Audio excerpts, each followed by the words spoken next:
What's going on YouTube? Welcome to the video. In this video, I'm going to be talking about two very easy to use tools in Photoshop that I think everybody needs to know about. The first tool is the spot healing brush tool. And what this tool does is it gets rid of any spots, blemishes, stains that you don't want in your photo. And the way it does this is it samples pixels around the spot and replaces the spot with those pixels. You can find this tool 7th down in the tools panel. And when you click on it, it brings up this circle. You can make the circle bigger and smaller with the brackets button on your keyboard. And you don't want the circle to be too much bigger than the spot you're trying to get rid of, or else it'll sample too many pixels and it can distort your photo. So once you get the size of the circle that you want, you simply just click on the spot you want to get rid of, and it's that easy. It can get rid of anything you want. It is a great tool to use.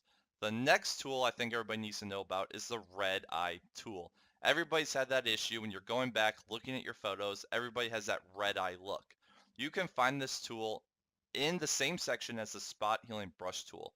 It's kind of hidden behind it. You have to click and hold on the spot healing brush tool and then go down to the red eye tool. Now when you click on it, it opens up. The default settings are 50% for the pupil size and 50% for the darken amount.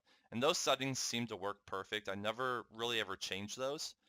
And then you just simply click and drag a box around the eye and it gets rid of that red eye look. It is so simple to use. If you guys found this video helpful, please hit that subscribe button, smash that like button, and stay tuned for more tips for Photoshop. Thank you for watching.